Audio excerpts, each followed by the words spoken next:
Hello guys, this is Ian Santiago, your contractor. So, kamusta kayo? Kamusta ang araw natin? Sana it's all good. Kasi sa amin, okay naman. Busy kami kanina gawin yung project natin, which is yung Cleopatra. So, in this video, I'll be showing you how we prepared it para dun sa pagtatahid and also pag-fit. So, ready na ngayon yung Cleopatra natin. Meron na siyang foam, meron na siyang springs, and meron na rin siyang mga straps. So, if you're excited about it, which is I am, so hindi na nga ako makapag-antay ngayon. Gusto ko nang tapusin tong video na to tonight. So then I'll be able to upload it for you. So, kung excited kayo makita kung ano nangyari sa Cleopatra natin, let's go and watch this up until the end. And also guys, thank you pala sa pag-subscribe and like and share ng aming videos. So if you're also excited to see what will happen again sa end ng ating project series, hindi ko na kayo bibitinin. Simulan na natin to. Tara, and let's go.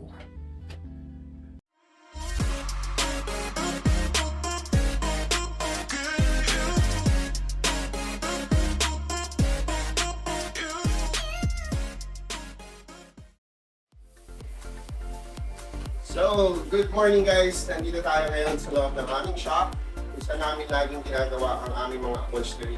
So, dito kami nagtatahe, dito rin kami nagpe-prepare, and dito rin kami nag-fit ng aming mga upholstery job. So, together with me, I'm with Kuya Dong. Say hi! Hello.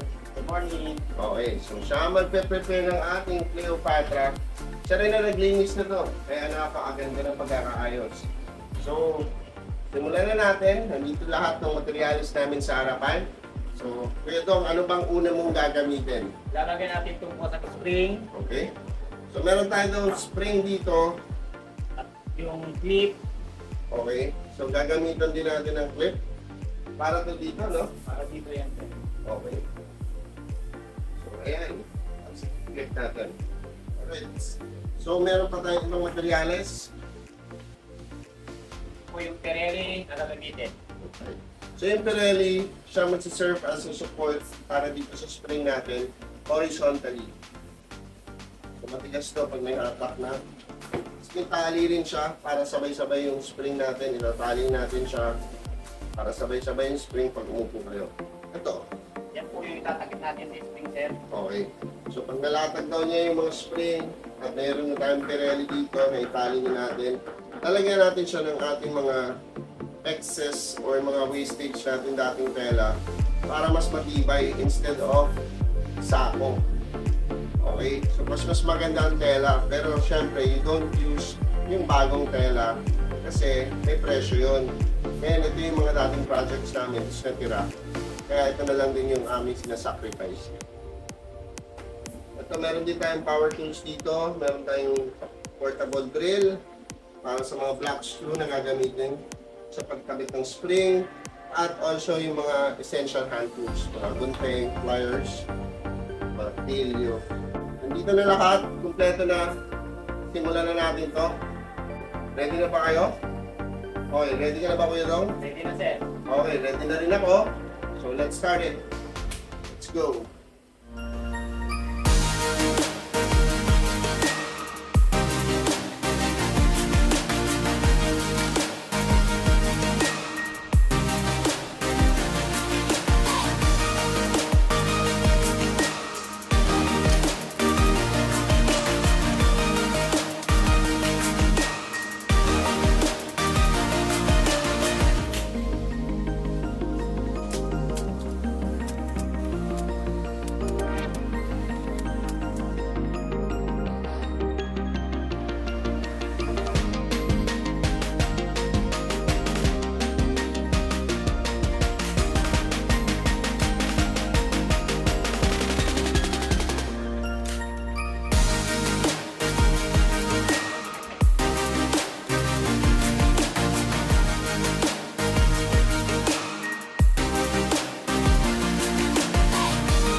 Okay, hi guys. So, tapos na ngayon si Kuya Dong sa preparasyon ng ating Cleopatra project.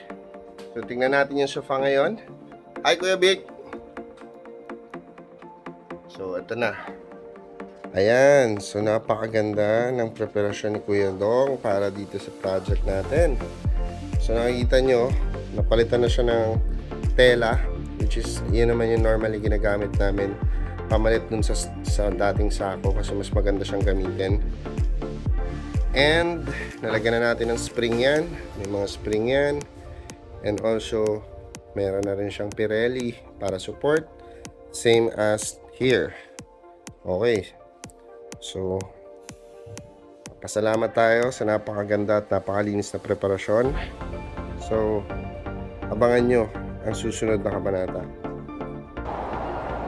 Kuya Dong, nakita ko ang ganda ng preparasyon natin na ginawa para doon sa Cleopatra sofa. So, ano na yung next step natin? Mag-reforming na po tayo ngayon. Okay, it's good. So, ready ka na? Opo, sir. Alright, let's go!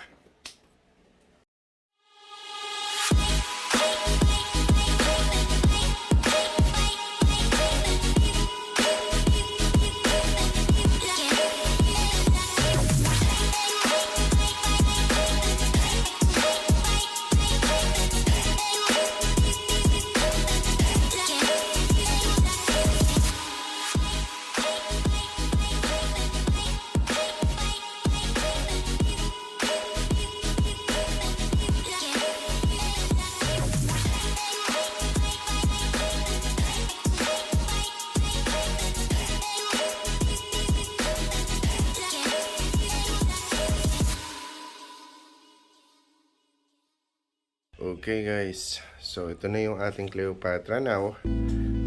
So, kita nyo, sobrang ganda ng pagkaka-prepare ni Kuya Dong. So tela na lang ang ating kulang dyan, tatahiin na yan. Pati yung ating painting, tapos na, napakaganda. So ang linis ng pagkaka-prepare. Abangan nyo yung susunod na step nito, which is tatahiin itong ating fabric. So pagkatapos natin tahiin yung fabric, i-fit na natin siya. So tufted yung gagawin natin para dito sa Cleopatra. So see you and thank you guys. Ciao. It's my life.